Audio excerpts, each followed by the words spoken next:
the truth behind UFO sightings and the U.S. Air Force. The alleged truth, or one person's version of the truth behind UFO sightings and the U.S. Air Force.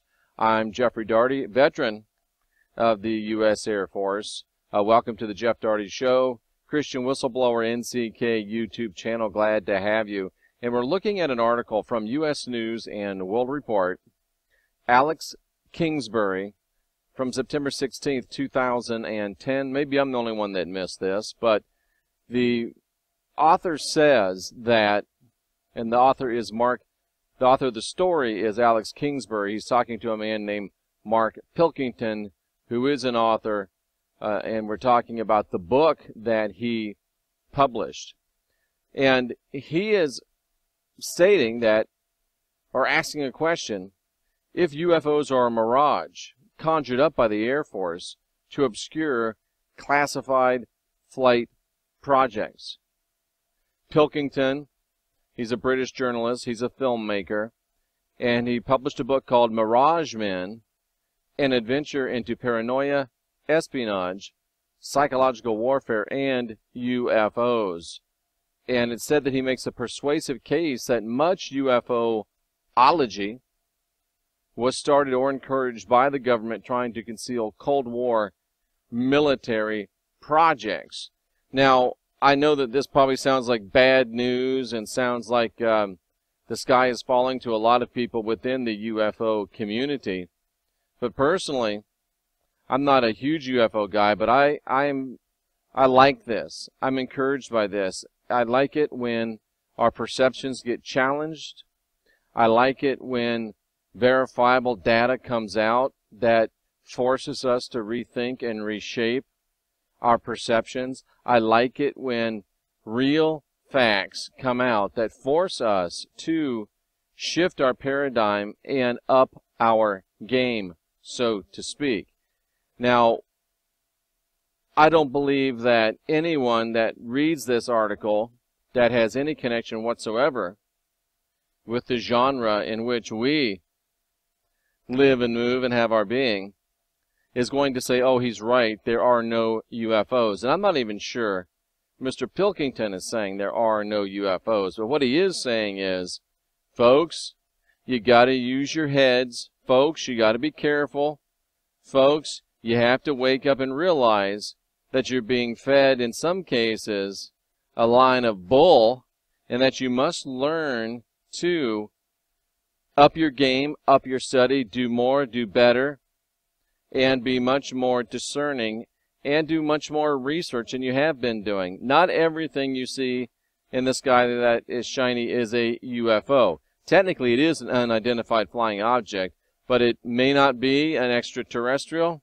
It may not be from another dimension. It might be the government testing military projects. Now, the authors ask, how has the UFO story been shaped by the U.S. government? Now, first of all, he said the ideas do generate themselves to some extent. So he is recognizing the fact that there is some true UFO-ology out there. There are some things that are not explainable. There's just not as many as everyone wants to believe. When I was a Pentecostal, we used to believe that there was a demon behind every bush. There was not. Nor is there a UFO behind every cloud. And some people want us to believe that there are UFOs behind every cloud these days. It's just not true. We have to be better than that. We have to be smarter than that. We have to be shrewder than that. There is evidence that some of the UFO lore has been specifically shaped. There are some long-running conspiracies. The UFO story has been deployed and used at times when it was convenient.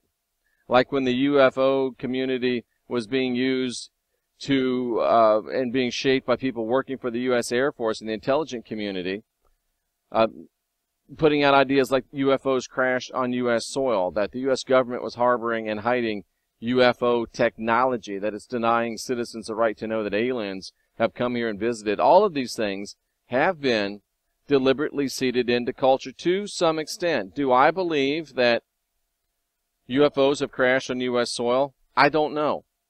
I haven't seen them. I wasn't there. Do I believe that the government is hiding and harboring UFO technology? I don't know. I'm not certain. Do I believe that aliens have come here and visited and the government is intentionally keeping us ignorant of that? I don't know. Is it possible? Certainly. Are there many people that I respect that claim that UFOs have crashed here, that UFOs have come here? Yes. And if you backed me into a corner and put a ray gun to my head, I would probably say that yes, UFOs have come here. UFOs have visited us.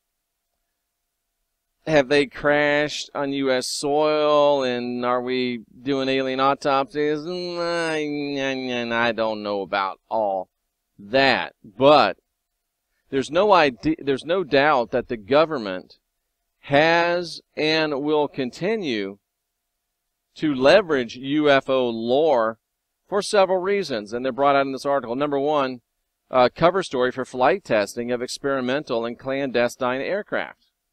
That makes perfect sense to me. And a lot of the sightings of UFOs are around areas where the government does have secret and clandestine weapon development and testing. So everything you see around Area 51 is not a UFO. And conversely, just because you see it around Area 51 does not mean that it's not a UFO. But the government has certainly leveraged that, and the government has certainly used it to their advantage. In fact, early in what we would call the UFO craze, most of the public didn't talk about UFOs as being alien. They talked about them as being declassified or as classified or advanced aircraft, usually from the commies or possibly from ourselves. And ever since the U-2 spy plane started flying back in the 1950s, the CIA had a story about 10 years ago that came out that said one of the major functions of Project Blue Book, which was ostensibly the official U.S. Air Force investigation into the existence of UFOs, was really to track and see how visible the U-2 spy plane was from the ground. When people would report a UFO, the Air Force would send out some folks. I remember a TV series about that. And the Air Force would talk to them, interview them, and then, of course, the Air Force could compare that data with flight patterns of the U-2 aircraft and determine just how visible the U-2 was to civilians on the ground. Now, is it possible that some of that data, some of those sightings, were not able to be explained by U-2 flyovers? I'm sure that's probably correct. But the fact is that Project Blue Book most likely was not a legitimate, straightforward effort by the U.S. government to determine the reality of UFOs because they thought they might be real. It was much more likely that it was a cover story, a psyop, if you will, to really determine how visible the U-2 aircraft was to the naked eye on the ground. And, of course, they also would have wanted to have this type of information put out to scare the bejeebus out of the Soviet Union. It was the Cold War, and the Soviet Union thought that extraterrestrial spaceships crashed in New Mexico and that we back-engineered them and we're putting that technology into our weaponry. Wow, that would make for some long, sleepless nights in the Kremlin. Makes perfect sense to me. And I think we have to grow up. I think we have to wake up. I think we have to step up, and we have to realize that, yes,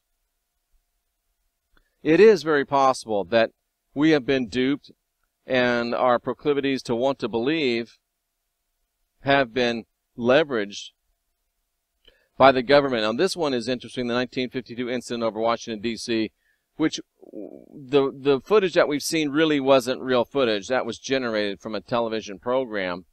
But this author suggests that it was a Defense Department kind of a exercise known as Project Palladium, which allowed operators to project radar blips onto radar screens. They could adjust the size, shape, speed of the blips. Now, I know there have been some rather credible eyewitness reports about that incident in 1952 over Washington, D.C. Some people have even said it was German craft from Antarctica demonstrating air superiority over Washington, D.C. So I'm not so keen to sweep that one under the rug as being nothing but a government psyop. But it is possible, and it should certainly cause us to step up our games. And, the question is, do we know that we're being duped? Now, we're not the first person to tell them this. I was unaware of this, but Bill Moore, who was a ufologist, who was a UFO researcher, who co-authored a couple books, one called The Roswell Incident, and he was, a very well-known, very kind of worshipped one.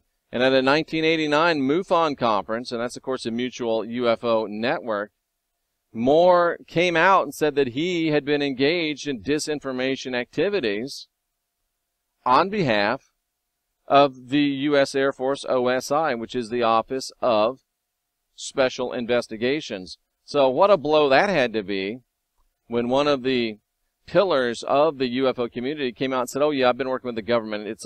I've been helping them use UFO imagery to shape their wants and their desires and their ends. So, again, it's a good thing for us because it forces us to wake up. It forces us to think even more. The UFO story is global. Most of its origins are in American culture. There was a UFO wave in Iran. All the UFO incidents happened near the country's known nuclear sites. Odd lights in the sky, small robots hovering in the skies. And a lot of people attribute that to drone use in Pakistan and Afghanistan. Some people talk about spiritual beings with a life of their own in bedrooms and coming to feed on women and children. So we have to, be careful because it is possible that we are being manipulated, and it's possible that it's a reverse manipulation. Some of these things that really could be happening are attributed just to a government psyop. So it's a slippery slope. It, I think, in the end, is a good thing for us because it causes us to up our scholarship. It causes us to up our investigation. It causes us to be better at what we do, and it causes us to not be able to simply make claims without offering objective, verifiable evidence to support our claims. And in the end, I think we're all helped. And in the end, our message is helped. And in the end, the whole genre of ufology is helped. And society is helped as a whole when we step up our game. So, am I happy that this happened? Yes. Am I glad this happened? Yes.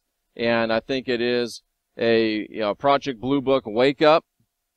And I'm glad it's happened. And it will be ultimately a good thing for us and a good thing for the UFO genre. I'm Jeffrey Daugherty, the Christian Whistleblower. That's the way I see it. I think it's a good way to unwind your mind. I think it's an aid in unindoctrinating ourselves. And I think that it'll help us guide our own spirit, be our own guru, master our own ascension. And in the end, it'll help us all be excellent to each other.